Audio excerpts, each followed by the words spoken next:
Ça s'est passé au Japon, alors on en parle aujourd'hui dans l'actu de Japanorama. Au Japon, il suffit d'entrer dans un onsen ou un sento, un bain public, pour tomber sur un panneau devenu presque emblématique, tatouage interdit. Alors même que le pays accueille de plus en plus de touristes ou de résidents étrangers, le tatouage reste largement mal vu.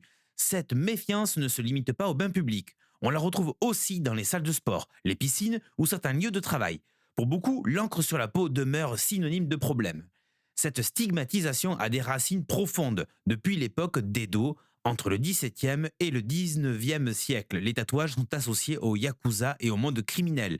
Une image tenace qui continue de peser sur les personnes tatouées, mais aussi sur les tatoueurs eux-mêmes, parfois confrontés à des difficultés pour exercer leur métier ou être reconnus comme de véritables professionnels. Et ce, malgré le fait que le tatouage n'est aujourd'hui plus considéré comme une activité criminelle. Il y a pourtant encore peu de temps, la situation juridique était loin d'être claire.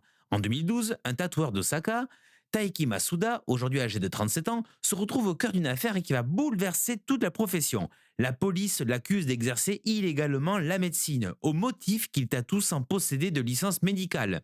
Il n'est pas arrêté, mais subit de nombreux interrogatoires et finit inculpé. À l'époque, la loi japonaise est interprétée de manière très stricte. Toute action impliquant une aiguille sur la peau pourrait relever d'un acte médical. Plutôt que d'accepter une amende de 300 000 yens, Masuda fait un choix rare. Il refuse la procédure simplifiée et demande un véritable procès. Le tribunal du district d'Osaka le condamne d'un premier temps, mais la cour d'appel renverse la décision. Puis, en 2020, la Cour suprême tranche définitivement. D'un arrêt historique, elle affirme que le tatouage repose sur des compétences artistiques spécifiques et non médicales. Il ne s'agit donc pas d'un acte médical, l'acquittement de Masuda est confirmé.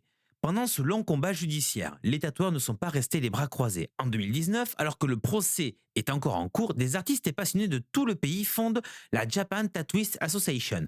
Après la décision finale, Masuda en devient l'un des directeurs. L'objectif est clair, renforcer la confiance du public. Sous la supervision de médecins, l'association élabore des règles strictes d'hygiène, lavage des mains, désinfection, gestion du matériel, protection des surfaces et usage systématique de consommables jetables. Dans son studio de Suita, près d'Osaka, Masuda applique ces principes à la lettre.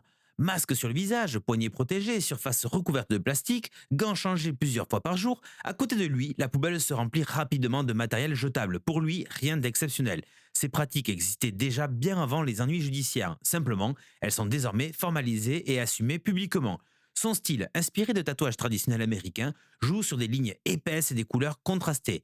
Son approche calme et pédagogique séduit une clientèle venue de loin. Depuis son acquittement, il tatoue de plus en plus, non seulement à Tokyo, mais aussi à l'étranger, notamment en Europe. Un rêve de longue date devenu réalité. Selon Izumi